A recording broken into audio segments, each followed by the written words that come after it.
Bersyukur kita kehadirat Allah Azza wa Jalla dengan mengucapkan Alhamdulillah.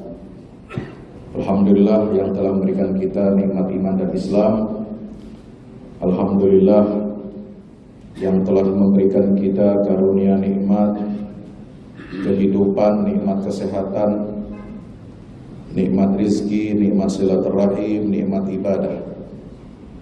Alhamdulillah juga Allah Ta'ala telah memberikan kita musibah-musibah dan bencana. Kenapa? Selain kita beristirja, inna lillahi wa inna ilaihi raji'un, kalau terjadi bencana dan musibah, kata para ulama, kita juga mestinya mengucapkan Alhamdulillah.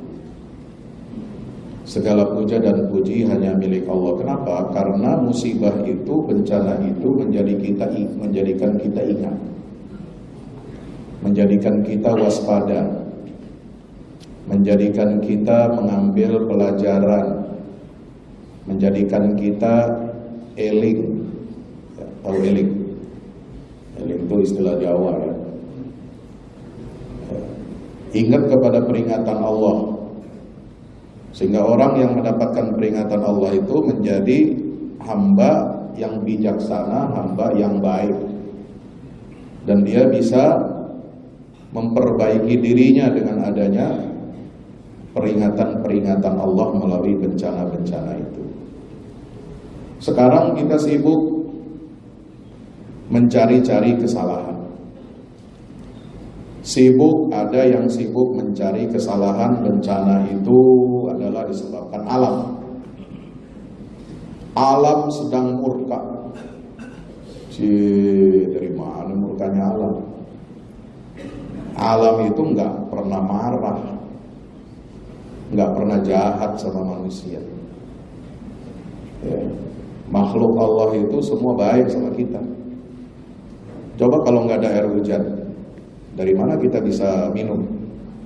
Dari mana kita bisa mandi? Dari mana kita bisa bercocok tanam? Bagaimana kita bisa memberi minum ternak dan tumbuhan yang buat kita makan, menjadi supply chain, mata rantai pasokan energi dan makanan buat kita. Mana ada pohon yang jahat sama kita? Nggak ada.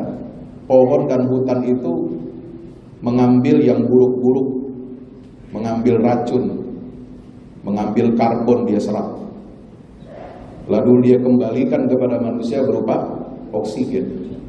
Baik alam.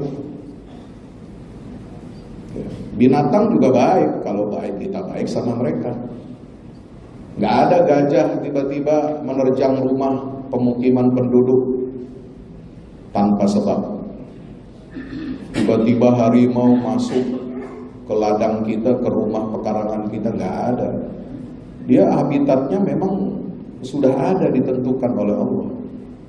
Rezekinya sudah ditentukan di situ. Nggak mungkin dia masuk kota sembarangan, nggak masuk pemukiman manusia sembarangan. Kecuali manusianya yang melanggar hukum Allah di alam semesta itu.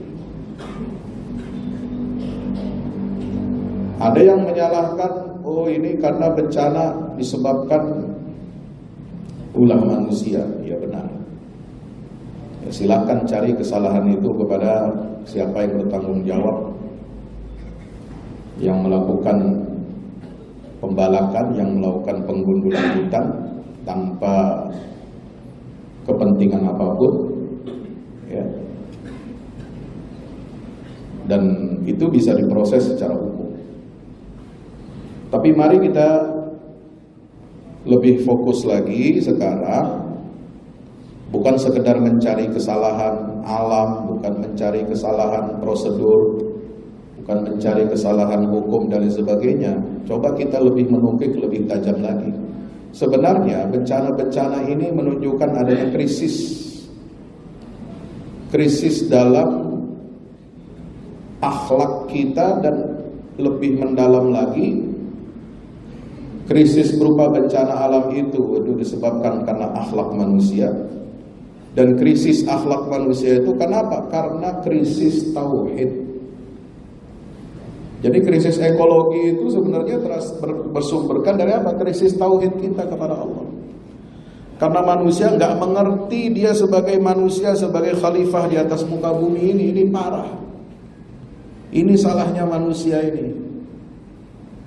Ya. Karena Al-Quran sudah dijauhkan dari kehidupan kita. Al-Quran ini hanya dibaca. Al-Quran hanya diperlombakan. Al-Quran hanya jadi jimat mantra-mantra atau ruqyah pengusir jin. Ya.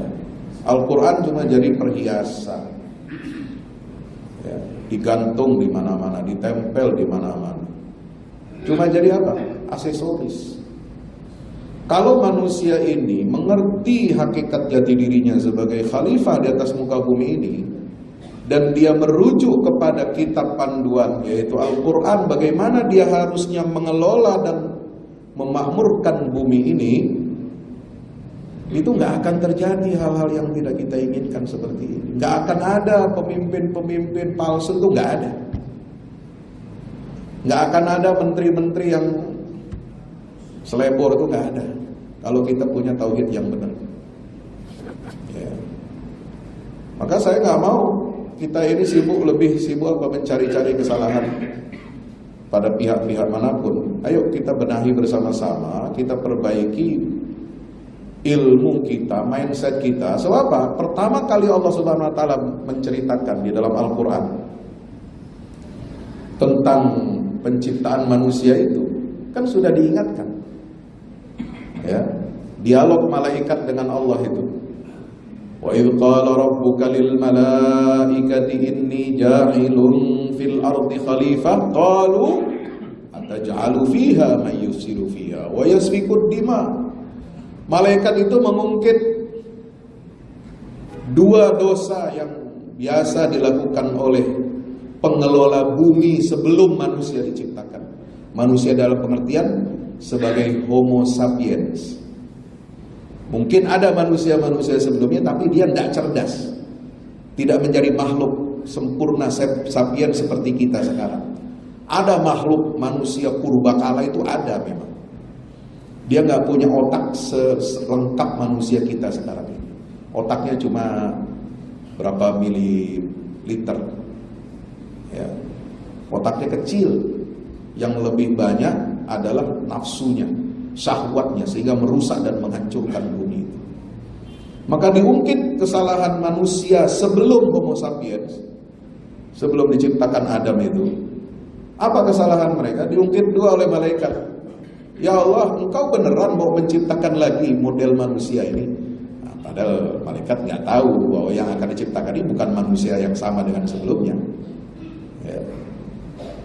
Apa kesalahan manusia sebelum Adam ini? Ya. Yaitu malaikat menyatakan itu seperti dalam surat Al-Baqarah 31 ayat 30, maaf. Ya, itu disebutkan apa? Bahwa pengelola bumi sebelum Adam diciptakan itu suka apa? Berbuat kerusakan di muka bumi dan suka menumpahkan darah. Ingat cerita Nabi Adam? Bagaimana dia mendidik putra-putranya? Apa dosa pertama yang dilakukan oleh anak manusia waktu itu? Membunuh. Tapi membunuh, menumpahkan darah sesama saudara itu disebut malaikat bahayanya nomor 2 setelah yufsidu fiha, berbuat kerusakan di bumi. Artinya kerusakan bukan sembarangan, bukan cuma metik pohon, bukan cuma ngencingin ya air yang menggenang gitu ya, bukan cuma buang sampah sembarangan, tapi dia membuat kerusakan ekologis. Karena Al-Quran menyebutkan istilah itu yufsidu fil ard, yufsidu fiha. Jadi dosa ekologis itu, dosa membuat kerusakan ekosistem itu nomor 2 setelah membunuh, menumpahkan darah manusia. Itu satu. Coba buka lagi saudara ayat surat Hud 61. Ketika Allah Subhanahu wa taala mengingatkan ya, dakwahnya Nabi Saleh kepada kaum Thamud. Wa ila Thamud akhahum Salihah qala ya qaumi ibudullaha ma lakum min ilahin ghairuh Huwa ansha'akum minal ardi wasta'marakum fiha fastaghfiru thumma tubu ilaih. Kepada kaum Tsamud kami telah mengutus saudara mereka yaitu Nabi Saleh.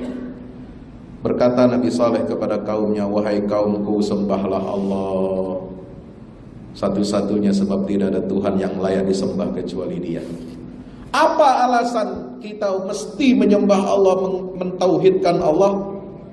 Nah ini nanti masuk ke depan apa? Krisis tauhid nih. Allah menyebut alasannya dulu. Nih kalau kamu ingin bertauhid secara benar, tahu alasannya apa? Huwa ansha'akum minal ardi wasta'marakum fiha. Sebab Dia, Allah itu, Dia telah menciptakan kamu dari tanah, dari bumi ini, wasta'marakum fiha, dan meminta kamu, menjadikan kamu sebagai pemakmurnya, bukan menjadikan kamu sebagai perusak apalagi predator lingkungan. Ya, kita kan ngeri Pak kalau ngelihat binatang predator, ngeri kan? Ya, ular berbisa kan disebut predator, buaya, ya. Apa namanya itu singa, harimau, ya, itu predator, ya, dia memangsa, ya, karena memang itu instingnya, fitrahnya. Tapi kita ngeri itu. Pernah nggak kita memandang dengan penuh kebencian dan kengerian apabila kita melihat manusia itu menjadi predator terhadap lingkungannya? Enggak kan? Malah dikasih izin-izin itu, ya. Jadi predator manusia itu, diizinkan supaya jadi predator, kan waduh bahaya sekali, ya. Saya pernah mengatakan, ya, tidak ada Islam itu melarang, mengharamkan kita memanfaatkan, mengeksploitasi alam, itu tidak diharamkan. Sawit nggak haram, nambang nggak haram. Tapi ingat, ada hukum Allah, kita harus seimbangkan itu, ya, supaya apa? Nggak terjadi bencana. Yang namanya nambang boleh, nggak ada pula kita pakai teori dari Barat. Katanya zero mining, nggak benar juga itu. Ya, terus kita mau pakai listrik bagaimana kalau nggak ada mining? Ya, kita bahan bakar semua ada nambangnya. Paling tidak kalau diganti dengan bahan bakar fosil, bisa dengan minyak nabati, bisa berubah dengan teknologi tertentu, dia bisa menjadi bahan bakar. Ya. Jadi kalau ingin semua itu dihabisi, tidak ada sama sekali perkebunan sawit, tidak ada sama sekali tambang, ya itu tidak hikmah juga, tidak baik. Nah, hebatnya Indonesia ini kelebihan Indonesia ini, Masya Allah. Indonesia dan Malaysia yang setara dengan itu, yang di Khatulistiwa ini satu-satunya tanah bumi yang cocok ditanami kelapa sawit. Dan kelapa sawit itu jadi komoditas yang dibutuhkan oleh seluruh masyarakat dunia, ya, mulai dari makanan, ya, obat-obatan, kosmetik, ya, skincare, semua kebutuhan rumah tangga, cuci piring, sabunnya, cuci baju, sampai sabun buat manusia, ya, sabun cuci muka, semua itu ada unsur sawitnya, ya, karena dia lebih memudahkan, ya, dan lebih cepat produksinya itu. Ya, itulah Allah kasih, ya, keunggulan bagi jenis ini. Ya. Kenapa kelapa sawit, sawit itu, tanaman sawit itu kan jenisnya palmia, ya, sama dengan pohon korma. Kenapa nggak tumbuh di Saudi? Ya, karena satu keluarga tapi beda ininya. Ya, memang Allah sudah ciptakan begitu. Dia nggak cocok di Barat, nggak cocok di Timur Tengah, nggak cocok, gurun nggak cocok. Yang cocoknya ya di Nusantara ini. Nah ini harus dimanfaatkan, tetapi kita tidak boleh berlebih-lebihan, ya, tidak boleh rakus, tidak boleh serakah. Lalu kemudian kita menghilangkan keseimbangan ekosistem alam ini. Sobat, nanti kita lihat Ada klasifikasi ayat-ayat Al-Quran ini, saya sudah melakukan penelitian. Klasifikasi ayat-ayat ekologi ini dalam beberapa klaster. Dan ini semua harus jadi kurikulum seorang muslim. Ini tugas dia sebagai khalifah di atas muka bumi. Ya, gak usah nunggu kebijakan pemerintah, kita belajar beginian. Ya. Kalau muslimnya belajar dengan baik, ya, kalau muslimnya itu mengerti tujuan dia diciptakan oleh Allah sebagaimana di dalam Al-Quran, kita akan selamat dunia akhirat. Maka Allah mengatakan apa setelah ayat tadi, wasta'marakum fiha fastaghfiru. Coba, setelah Allah menyatakan kamu diminta dijadikan Allah sebagai pemakmur bumi itu, maka beristighfarlah. Loh, emang manusia salahnya apa? Kok diminta istighfar? Enggak cukup istighfar, tsumma tubu ilaih, kemudian bertaubatlah kamu kepada Allah. Loh, belum bikin apa-apa kok sudah taubat. Nah, inilah rahasianya kenapa Al-Quran mengatakan begitu. Karena Allah Ta'ala sudah mengetahui ya sebelumnya bahwa dalam memakmurkan bumi ini sering manusia nanti akan mengalami apa? Mengalami penyimpangan, ya, mengalami deviasi, mengalami distraksi.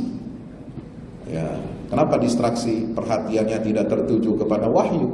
Ya karena mengalami apa? Dia kebendaannya lebih kuat, materialismenya lebih kuat, hedonismenya lebih kuat.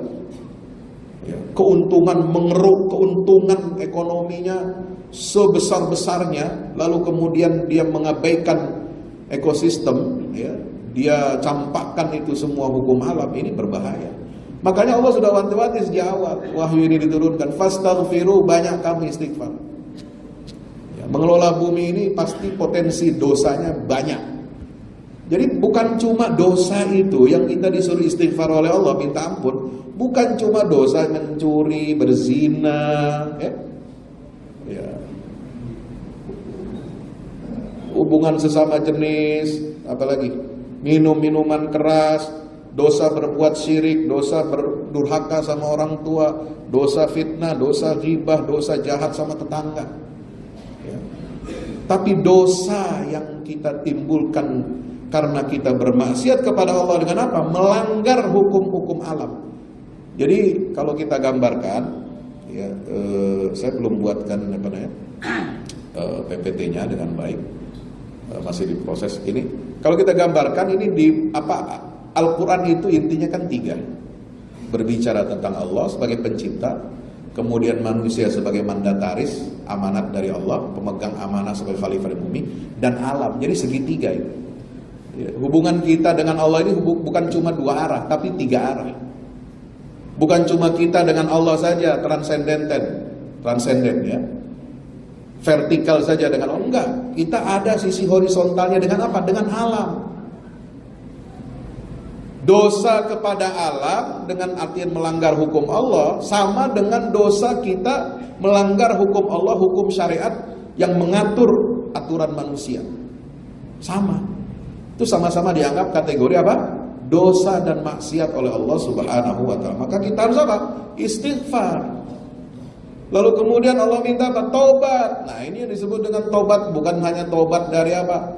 Berzina, mencuri, minum minuman keras. Bukan hanya taubat dari apa? Melakukan fitnah, meninggalkan sholat misalnya, meninggalkan puasa Ramadan, meninggalkan zakat, haji dan sebagainya. Tapi juga dosa karena kita melanggar hukum-hukum yang ada di alam semesta ini, termasuk lingkungan hidup. Nah, dirahmati Allah Subhanahu wa taala. Sebab itu penting bagi kita umat Islam ini memiliki pemahaman yang baik ya tentang fungsinya sebagai khalifah itu. Maka di dalam ayat-ayat Al-Quran itu banyak sekali ayat-ayat tentang ekologi. Pertama, kalau kita buat klaster Al-Quran ini, itu ayat-ayat yang berkaitan tentang larangan merusak bumi. Nah, kalau bicara larangan itu kan berarti kan syariat gitu. Ada konsekuensi syariatnya. Ya. Seperti apa? Larangan membuat kerusakan bumi di surat Al-Baqarah ayat 11-12. Nah, ciri orang munafik itu apa? Suka berbuat kerusakan di muka bumi. Ya. Wa idza qila lahum la tufsidu fil ardi qalu innama nahnu muslihun ala innahum humul mufsidun walakin la yashkurun. Wa idza tawalla sa'a fil ardi liyufsida fiha wa yuhlikal hartha wan nasl. Al-Baqarah 205. Itu merusak bumi, itu larangan. Kerusakan darat dan laut akibat ulah manusia. Ar-Rum ayat 41. Zaharal fasadu fil barri wal bahri bima kasabat aydin nas liyudhiqahum ba'dal ladzi 'amilu la'allahum yarji'un. Jadi Al-Qur'an ini lengkap. Al-Qur'an ini ya, bukan kitab hanya untuk dibaca jadi ibadah kemudian jadi ritual aja, tapi dia lengkap mengatur ya masalah-masalah ekologi ini. Itu jadi ayat Allah loh itu. Kita baca ayat ini bukan cuma sekedar baca tapi jadi ibadah. Kalau kita langgar, nah itu sama kita dengan melanggar apa? Kita melanggar hukum Allah dalam hukum syariat. Ya, dosa meninggalkan sholat, ya sama dengan dosa kita buang sampah sembarangan. Ya. Dosa kita tidak bayar zakat, ya juga sama dosa kita membabat hutan kalau melampaui batas. Bukannya nggak boleh mengelola hutan itu dengan menanamnya dengan berbagai macam kebun itu, tapi tidak dibuka begitu kemudian ditanami dengan satu pohon yang monokultur gitu ya. Tapi harus apa? Satu blok. Ini kalau andai-andai saya ya, nggak tahu, saya bukan ahli pertanian begitu. Kalau bayangan saya, kalau boleh ya mengusulkan itu satu blok misalnya sawit itu kebun, nanti itu sekelilingnya itu depan kiri kanan belakangnya itu ya harus juga ada hutannya ya, pohon-pohon besar tetap ada ya, jadi jangan semua los begitu hilang semua.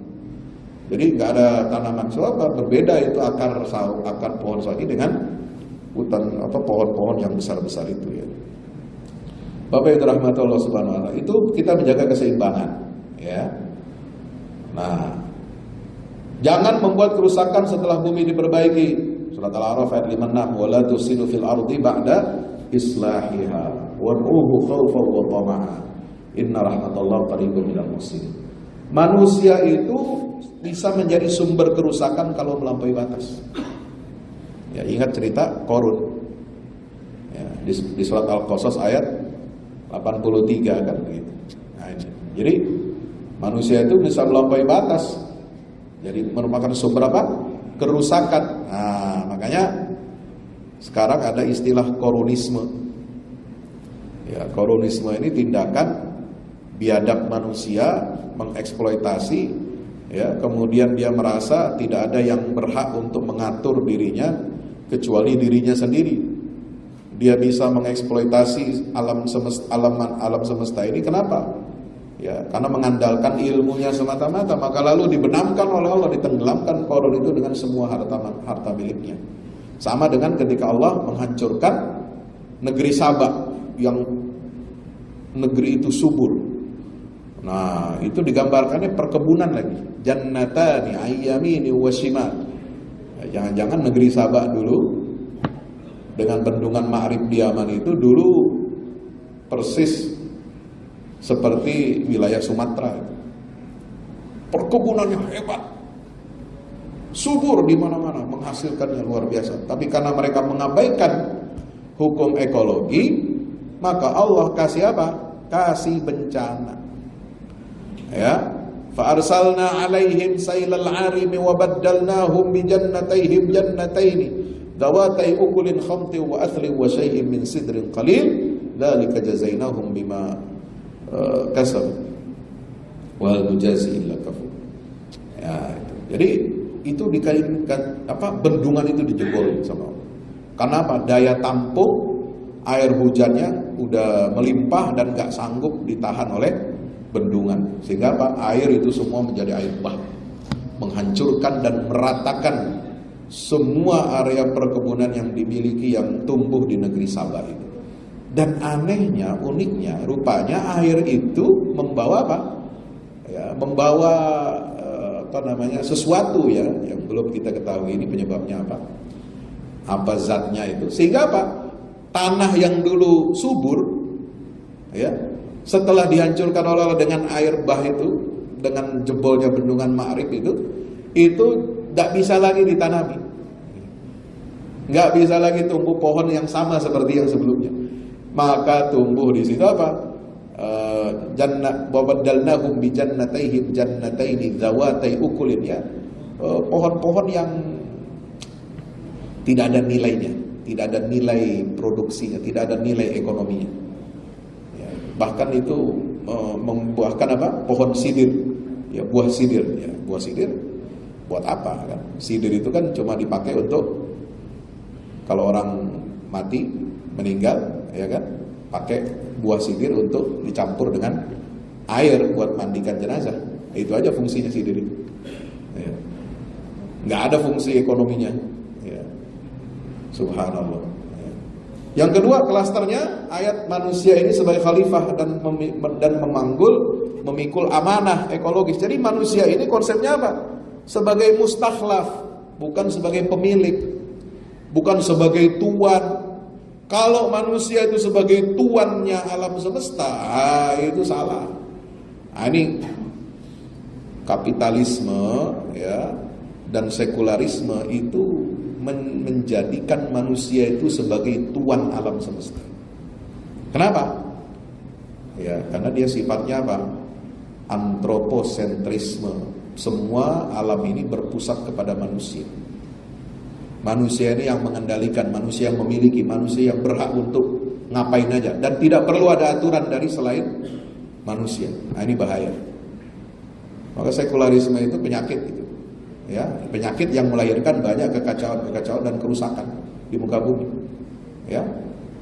Maka Allah meluruskan itu konsep ini. Enggak, manusia itu bukan pemilik, manusia bukan tuan. Ya, manusia itu penerima mandat dan amanah dan harus bertanggung jawab di depan Allah. Makanya Al-Quran mengatakan apa? Surat Al-Hadid ayat 7. Ini konteks ayatnya tentang apa? Berinfak. Wa anfiqu mimma ja'alakum mustakhlafina fi. Ya, supaya Allah mendorong kita untuk mau berinfak. Itu Allah mengingatkan kita, wahai manusia, wahai orang beriman, berinfaklah kamu dari sebagian apa yang telah kamu diberikan amanah untuk mengelolanya. Jadi itu bukan milik kamu. Dunia ini, bumi ini bukan milik kamu yang bisa kamu pergunakan semaunya. Ya. Dunia ini punya aturannya, bumi ini sudah punya hukum-hukumnya. Siapa yang meletakkan hukum itu? Allah. Kalau begini nanti akan begini, itu sudah hukum alam itu. Ya. Ya. Walaupun mungkin ada pengaruh eksternal, misalnya kemarin katanya, siklon tropis, cuaca berubah nih, ya, yang biasanya di atas sono turun ke bawah ke Katulistiwa. Ya jangan nyalahin alam juga. Kenapa? Buktinya Thailand sama Malaysia yang sama-sama kena ini seperti ini. Tapi kan tidak terjadi banjir yang bawa gelondongan kayu itu kan, nggak ada. Korbannya juga tidak banyak. Ya, saya kemarin beberapa minggu yang lalu dari Perlis itu sekarang wilayah yang terkena banjir itu karena dia letaknya di utara Malaysia berbatasan dengan Thailand. Thailand Selatan semua terendam air. Termasuk Perlis, saya lihat tanya banjirnya kayak gimana? Ya banjir biasa kayak Jakarta zaman dulu. Ya banjir air, airnya pun nggak butek-butek amat gitu, ya, air hujan. Ya itu mereka banyak juga hutan, banyak sawit juga banyak, tapi tidak menyebabkan seperti yang terjadi di Sumatera. Artinya apa? Sama-sama cuacanya begitu, sama-sama curah hujannya besar, ekstrim, ya, sama-sama siklon tropis, tapi kok beda hasilnya? Artinya apa? Di sini ada masalah. Nah, itulah makanya Allah mengirimkan itu, ya, air bawa gelondongan kayu itu sebagai tanda alarm bahwa terjadi kezaliman ekologis di hulu itu. Di awal tempat air itu mengalir sehingga dia membawa arus gelondongan ke air. Wa anfiqu mimma ja'alakum mustakhlifina fi. Jadi manusia sebagai mustakhlaf, sebagai khalifah, ya, bukan untuk semena-mena, sebab dia menerima amanah dari Allah.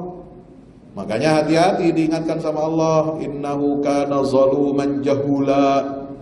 Itu udah dari zaman dulu, dari awal penciptaan manusia itu Allah sudah mengingatkan, ya. Ketika Allah mau kasih amanah ini kepada langit, bumi, gunung, pada nolak, nggak mau. Kenapa? Amanahnya berat, tanggung jawabnya berat.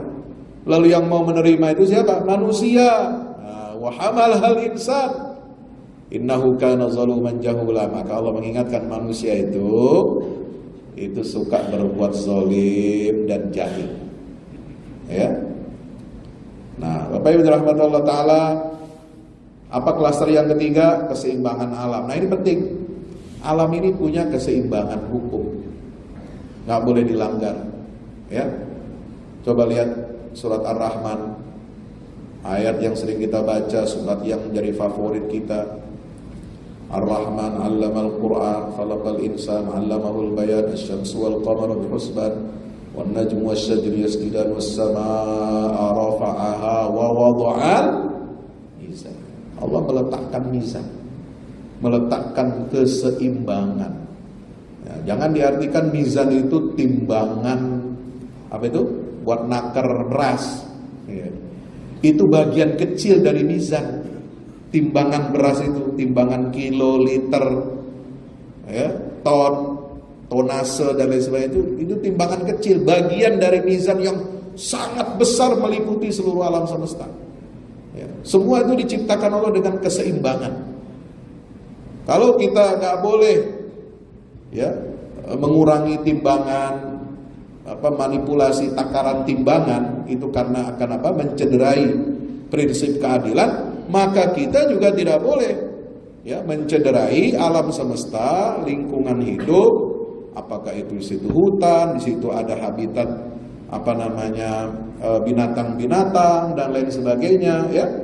Itu nggak boleh kita berbuat zalim, gitu.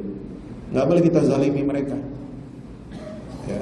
Karena berbuat zalim kepada mereka itu sama dengan melanggar hak-hak Allah Subhanahu wa ta'ala. Jadi kita harus perhatikan. Jadi kalau mau buka kebun silakan, kalau mau nambang silakan, tapi perhatikan mizannya. Ya. Bukan kita anti tambang, bukan kita anti, ya, kebun sawit. Ya, itu anugerah dari Allah, ya, kenapa nggak kita manfaatkan?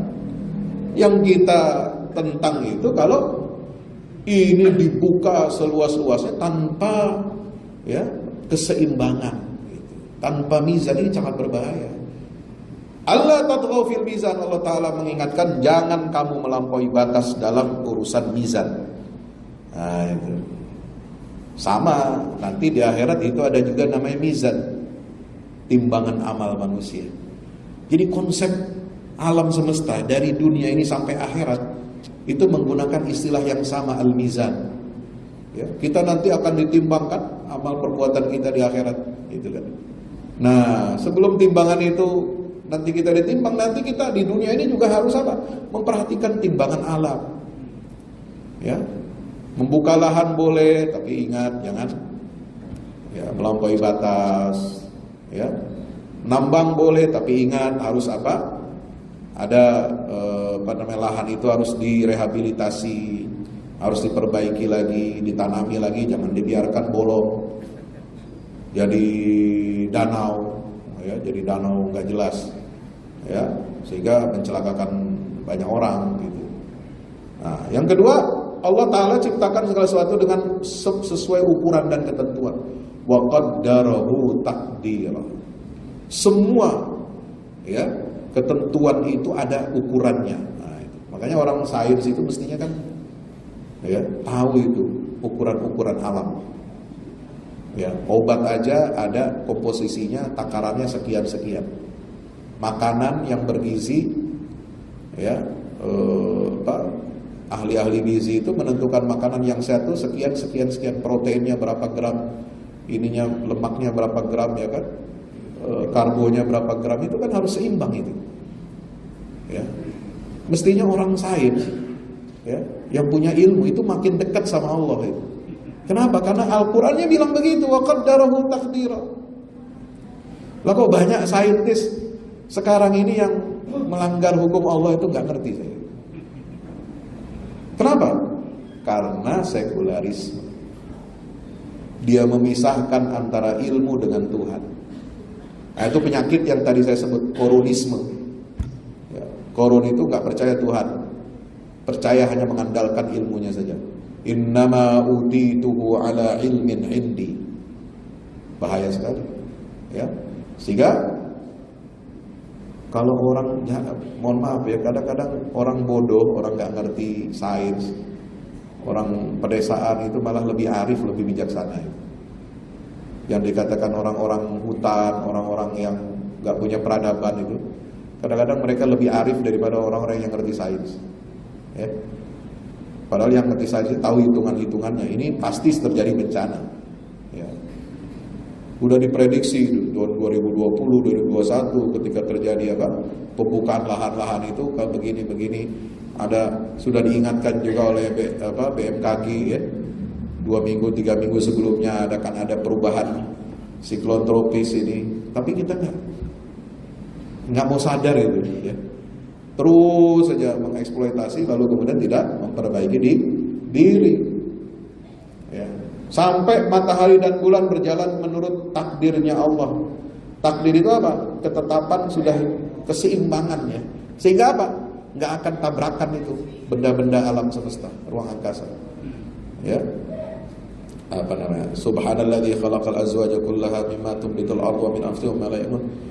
Lasyamsu yanbaghi laha an tudrikal qamar wa lal-lailu sabiqun nahar wa kullun fi falaki yasbahun. Semua ya, benda-benda di alam semesta ini itu bekerja kemudian berputar sesuai dengan orbitnya masing-masing. Ada enggak kitab suci yang menggambarkan begitu detil alam semesta ini seperti Al-Quran? Tidak ada. Siklus alam, air, tanah, hujan, tumbuhan ini bagian dari kehidupan manusia. Allah gambarkan, kenapa di Al-Quran kok disebutkan tentang fenomena hujan? Bagaimana hujan itu terbentuk dari penguapan air, kemudian menggumpal di awan nanti begini-begini. Buat apa sih? Kok kitab suci menyebutkan fenomena alam? Ini kadang-kadang aneh juga ya. Loh, bukannya kitab suci itu hanya ngurusin masalah ibadah aja, masalah Tuhan gitu kan. Tapi nggak pernah menyebut masalah alam. Nah, inilah bedanya Quran dengan yang lain. Al-Quran itu komprehensif. Dia wahyu yang otentik dan final dari Allah. Karena Quran itu dijadikan oleh Allah sebagai apa? Pedoman bagi manusia menjalankan atau menjadi fungsi sebagai khalifah. Maka semua apa yang ada di alam semesta ini, bagaimana fungsi-fungsinya, ukuran-ukurannya, bagaimana dampak-dampaknya, sanksi-sanksinya kalau kita melanggar, itu maka dijelaskanlah secara ya, detail di dalam Al-Quran. Hujan sebagai kehidupan, bumi yang mati lalu hidup lagi, gunung sebagai pasak stabilitas bumi.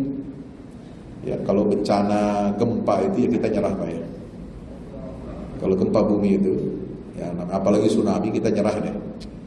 Ya, itu di luar kendali kita ya. Tapi kalau yang namanya hujan, ya, kemudian karena penggundulan hutan kita nggak bisa cegah, ini betul-betul memang salahnya manusia itu. Ya, bukan salahnya alam, apalagi bukan salahnya Allah itu. Ya, sampai merusak begitu dahsyat secara betul-betul destruktif dan mengerikan. Ya. Dan ini baru terjadi dalam sejarah di Indonesia. Ya, sebagian orang yang pergi ke sana itu sudah mirip seperti tsunami. Aceh 2004 mungkin lebih dahsyat. Kenapa? Ya, kalau tsunami kan airnya cepat surut. Ini enggak, lumpur yang sisanya itu, coba bayangkan lumpur setinggi rumah, gimana cara bersihnya itu. Desa-desa hilang, ya, ditimbun oleh lumpur itu, masya Allah. Ya, jadi kalau bencana gempa bumi mungkin kita nyerah deh, nggak bisa Ya, itu udah ketentuan Allah itu ya. Maksudnya ya pergerakan itu kan Allah yang tentukan. Kapan dia gempa, kapan dia meletus gunung itu kan Allah yang punya aturan. Ya, kita manusia cuma bisa mitigasi, cuma ya segera menjauh kalau ada peringatan dini, early warning system. Tapi kalau ini BMKG-nya udah ngomong 3 minggu yang lalu sebelumnya ya, udah terjadi ini itu tanda-tanda alamnya. Lah kalau kita tidak persiapan gitu. Hewan dan makhluk hidup semua juga seperti manusia. Semua makhluk itu, hewan, tanaman, di dalam Al-Quran disebutkan surah Al-An'am 38, wa ma min dabbatin fil ardi wala ta'irin yatiru bi janahihi illa umamun amsalukum. Tidak ada satu binatang yang melata di muka bumi, tidak ada pula satu burung yang terbang dengan 2 sayapnya. Ya, melainkan mereka itu adalah umat seperti kalian manusia. Bahkan perilaku binatang itu hampir sama, ada yang mirip dengan manusia. Ya,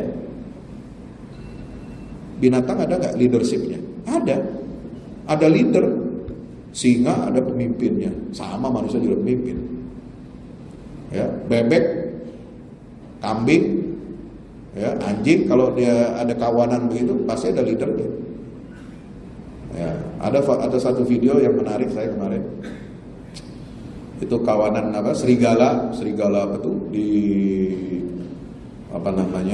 daerah salju ya. Jadi kalau beriringan serigala itu diatur itu. Siapa yang baris depan, baris tengah, baris belakang. Pemimpinnya itu di belakang, yang paling kuat. Yang paling muda di belakang. Yang paling depan barisan serigala itu adalah serigala yang tua-tua dan sakit-sakitan. Ya. Yang tengah ini yang peserta rakyat biasa, yang masih sehat. Sehingga apa? Bisa saling melindungi. Coba, itu serigala. Ya, dia punya leadership, dia punya pengaturan. Semut juga ada hukumnya. Ya, makanya dalam Al-Quran disebutkan dalam surat An-Naml, nama suratnya surat semut. La yahtimannakum Sulaiman wa junuduhu wa hum la ya'risun wa hum la yashkurun. Ya, ayuhan nam udkhulu masakinakum, wahai rakyat semut, masuklah kamu ke sarang-sarang kamu. Ya, jadi mereka itu punya sistem. Ya, sama seperti manusia punya sistem kehidupannya. Nah, kita manusia ini yang jadi khalifah, lebih pintar dari mereka, lebih sempurna dari mereka. Ya, kita harus ngayomi, melindungi mereka, bukan malah jadi predator. Nauzubillah min. Tidak ada makhluk melata kecuali Allah yang menjamin rezekinya. Wa ma min dabbatin fil ardi illa 'alallahi rizquha. Surat Hud ayat 6. Wa 'alallahi illa 'alallahi rizquha wa ya'lamu mustaqarraha wa mustaudaha kullun fi kitabim mubin. Tidak ada satu binatang melata pun di atas muka bumi ini kecuali apa? Allah sudah jamin rezekinya. Maka kita manusia jangan ambil rezekinya orang, rezekinya makhluk lain. Nah, rezekinya gajah itu ya di hutan situ. Jangan kita hancurin itu hutan. Orang hutan ya rezekinya di situ. Jangan kita babat. Dia mau cari rezeki di mana kalau kita ambil? Nah, ini rakusnya manusia itu nggak boleh melanggar itu, ya. Karena Allah sudah ciptakan itu. Ya, masing-masing sudah ada. Lah manusia itu memang sengaja diciptakan untuk apa? Ditempatkan di daerah yang apa? Al-hadar. Al-hadar itu apa? Yang berperadaban. Bangun ini, bangun itu, ada infrastrukturnya, tapi kan tidak di luar apa? Di luar area konservasi alam, hutan dan sebagainya. Ya. Nah, manusia cocok tinggal di situ. Karena coba manusia disuruh ngebangun di hutan, ya, rusak hutannya maka hancur, jadi bencana, kan begitu. Maka dia harus dicari apa? Bangunan manusia ini, infrastruktur itu harus menempati lahan yang memang cocok untuk manusia dan bukan mengambil haknya makhluk yang lain. Insya larangan membunuh hewan secara zalim, tumbuhan, pepohonan, air, sungai, ini semua adalah ayat Al-Quran. Allah tumbuhkan semua tumbuhan berpasang-pasangan. Pohon itu sebagai nikmat Allah. Surat An-Nahl ayat 10-13 ya. Itu ada 3. Inna fi dzalika laayatan liqaumin yatafakkarun. Inna fi dzalika laayat. ayatin liqaumin yaqilun inna fi dzalika laayatan liqaumin yatadzakkarun. Itu semua ayat Allah. Ya. Makanya kalau kita melanggar ini berarti ada krisis tauhid kita. Ya, krisis tauhid. Kita nggak menganggap ya semua makhluk, tanaman, tumbuhan, hewan, air, hujan dan sebagainya, sungai, gunung itu menjadi bagian dari kehidupan kita manusia, sehingga kita itu harus harmonis. Ya, sama dengan tetangga, kita perlu harmonis kan? Dengan teman, dengan orang tua, dengan saudara, dengan bangsa lain, dengan umat lain, kita mesti harmonis. Nah, bagaimana umat manusia juga harus harmonis dengan umat yang lain. Umat apa? Umamun amsalukum, umat singa, umat harimau, umat burung, umat orang hutan, umat gajah, itu umat juga. Mereka punya sistem kehidupannya yang sudah ditetapkan oleh Allah, dan kita nggak boleh melanggar itu. Ya, sungai sebagai tanda kekuasaan, ayat tentang konservasi, kesederhanaan dan tidak boleh boros berlebih-lebihan. Nah ini penting nih, makan secukupnya tidak merusak keseimbangan.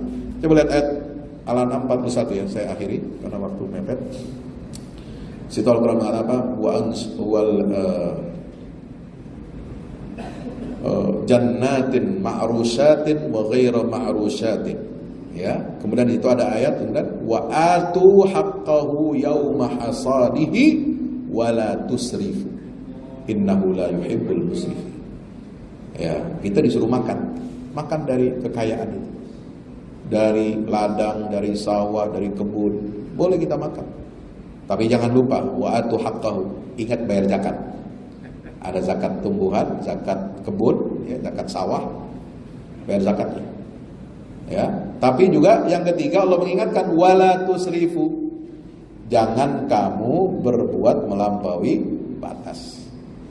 Jangan kamu merusak keseimbangan alam, kira-kira itu terjemahan atau tafsirnya. Ya. Alam sebagai tanda kekuasaan Allah ayat kauniyah untuk kita renungkan di ilmu sekuler. Oh ini ingin memojokkan pemerintah. Oh ini ingin supaya umat Islam tidak bisa memanfaatkan tambang dan sawitnya. Jangan. Ilmu ekologi itu sudah ada dalam Quran, bos. Ya, jangan nanti kira ini ilmu barat, sekuler. Enggak, ini ilmu tauhid. Bagian dari tauhid. Dia adalah bagian dari alam yang menjadi tanda kebesaran Allah. Ekologi itu menjadi bagian dari syariat. Ya. Karena itu ada larangan merusak atau larangan berlebihan, ya. Ekologi itu bagian dari akhlak karena manusia kita wajib menjaga lingkungan, dan dia bagian dari janji amanah kita di hadapan Allah sebagai khalifah untuk menjaga bumi, bukan merusak bumi. Demikian yang dapat saya sampaikan, mudah-mudahan bermanfaat. Aku qouli hadza astaghfirullah li wa lakum. Wassalamualaikum warahmatullahi wabarakatuh.